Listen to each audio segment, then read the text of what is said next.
Welcome to the Sypnotix. I am Alex, and it just feels like yesterday that the Pixel Watch, the first Gen 1, came out, and the second iteration is already out, and I've had it on my wrist for quite a long time now, so we're going to talk about the Pixel Watch 2.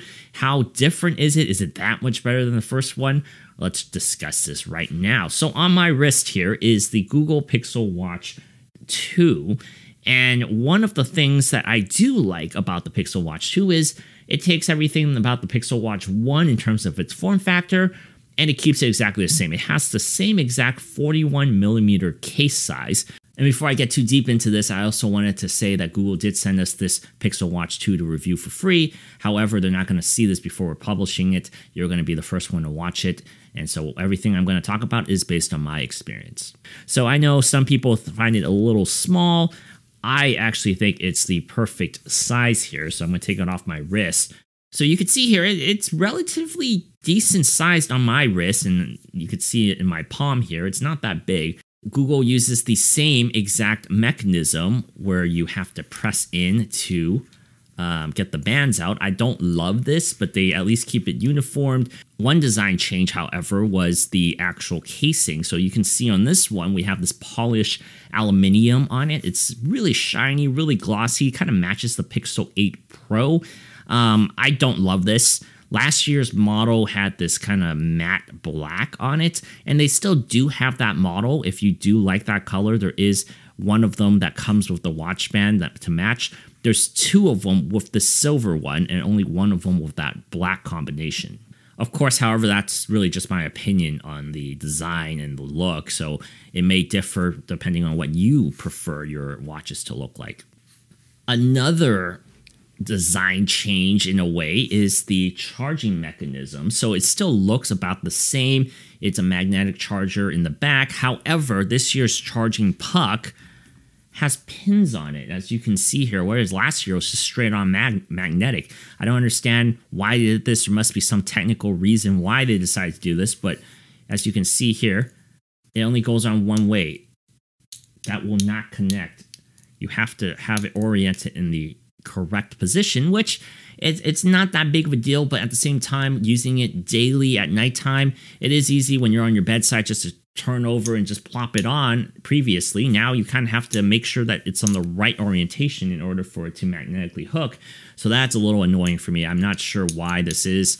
It's a step back for me, but it's a minor thing. Google constantly touts this thing as this really like be-all, end-all fitness device, and that's where I kind of have an issue with this, and we're going to talk about it in depth right now, because I think it's a great smartwatch, and I looked at the Pixel Watch, the first Gen 1, as purely a smartwatch, because at the time, I wasn't going to the gym much. However, this year, I did change my lifestyle a lot more, so I did work out with this thing a lot. I actually used a lot of the functionalities from Fitbit, and I have to say, the first thing that I automatically can tell you is that the battery life is okay.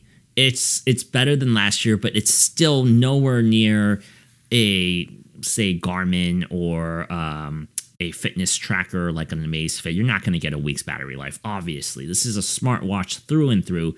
You're going to get about a day, maybe a day and a half. If you have all your tracking stuff on, you have all your notifications on, I was able to end the day at about like 30% by the time I come back home from work. So that's not too bad. That's all right. On a good day, I can, even if a day I don't go to gym, I can probably get about like 40%.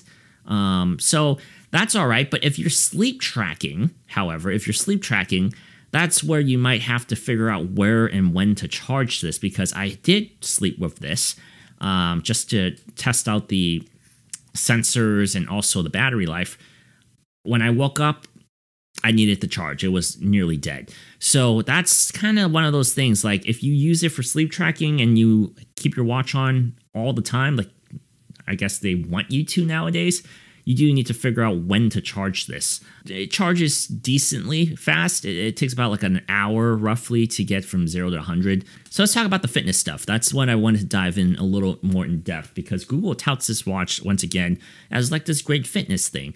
And they did add some things here. We do have couple sensors. Of course, the heart rate tracker is pretty good. There's a skin temperature reader. There's an electrodermal activity sensor, an EDA sensor.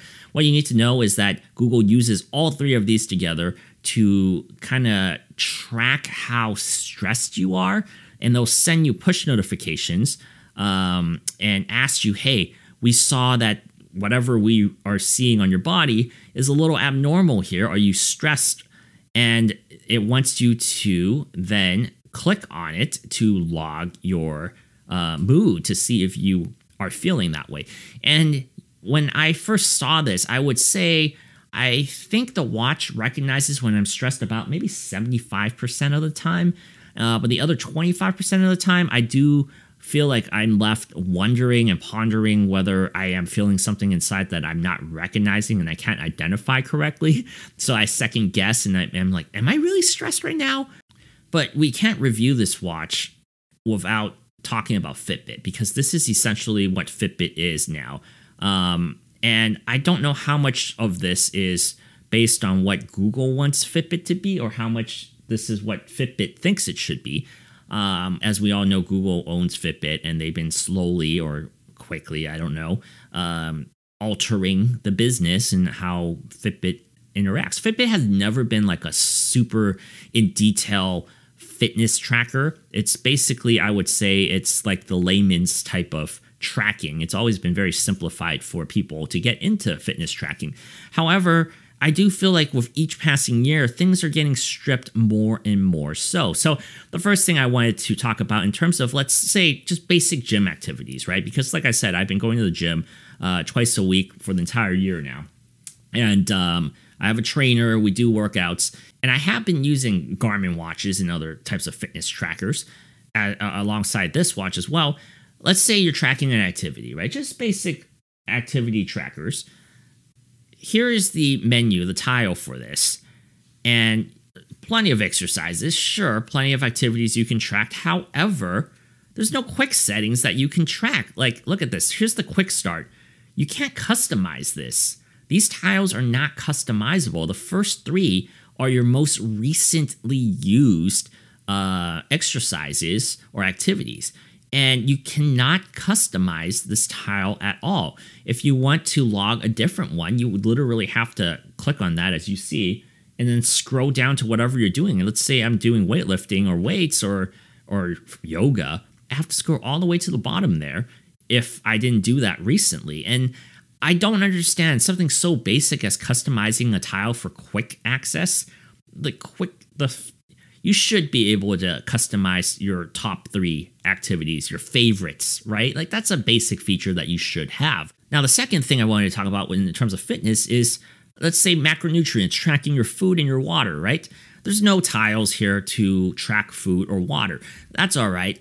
Not a lot of them have it, but I would have liked to see at least some sort of water water tracking tile, because I'm so accustomed to just clicking one of 3 buttons for 3 different variations of water and adding it to my daily routine. Instead, for this, you have to track it here through your app. You have to come in here and you have to click it yourself manually on your smartphone app, on the Fitbit app, in order for it to log water. I mean, if this is your all-in-one fitness device, wouldn't it be great to be able to log your water? I know food's a little harder, but water, pretty simple to do. I don't understand why we don't have that capability still on a Fitbit. And my final critique here about fitness, I don't want to sound too negative, but these are basic things that I'm kind of scratching my head about why each year it feels like we're going the opposite way.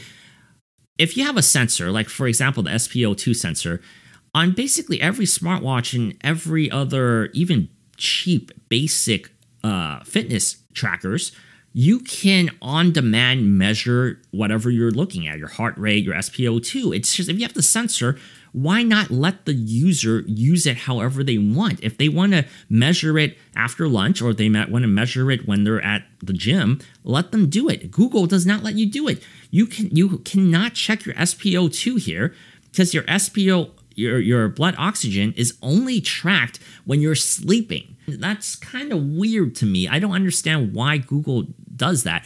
And this would have irked me a little less if Google doesn't constantly tout the Pixel Watch 2. You go on the website, and it just makes it seem like this is the perfect fitness device as their marketing spiel for selling this. And I don't know. I just don't know why they did that, because, look, I don't think this is a great fitness tracking device, but it is a great Android smartwatch, and there's nothing wrong with that.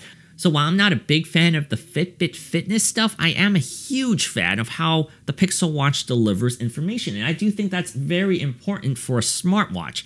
Let's talk about the watch face at first, right? So this display has a 450 by 450p resolution. It has 320 ppi density, so it's not the sharpest thing in the world, but you would really have to look closely to look at and find pixels. So I do think it's actually very vibrant and a nice display overall. I do think, if I do have one complaint, I would like to see Google push out more proprietary watch faces. I do think Apple does a really good job of that, and I think Google, for the playfulness of what Google likes to show off their products, I do think more color, some more colorful watch faces would be nice to show off this beautiful display. So I do hope future updates will give us more displays and watch faces that are more unique and colorful. However, the great thing about Android is that you can customize. Thanks to the Google Play Store on this watch, you can obviously always add new watch faces through the App Store. And that's the great thing about Android. You just have so much flexibility to customize the watch, even if the OEM doesn't have it there for you. So I am a huge fan of this AMOLED display, and I'm also a huge fan of how Google delivers information on a round watch face. For a round watch face, this is probably the best you're going to get in terms of how the information is delivered. It's legible, it's clean, the way that it's clustered together is very legible, and I've seen a lot worse on other smartwatches with round faces. The swipe interactions are also very nice and snappy. It uses a Qualcomm 5100 chipsets, only has 2 GB of RAM, but it just seems to flow so nicely and smoothly, and the animations are quite smooth if you see that. I do think Google did a great job here. I also use the NFC capabilities here. I use Google Pay, or GPay as they call it, almost every single day, multiple times a day. It's just, I basically only pay using the watch now. I don't even pull out my phone. I don't pull out my wallet or a credit card. It's mostly through this now. So there's a lot of these like general day-to-day things that I think the Pixel Watch 2 does a very good job of. I haven't come across any problems. It just blends into your normal day activities, and it's so reliable.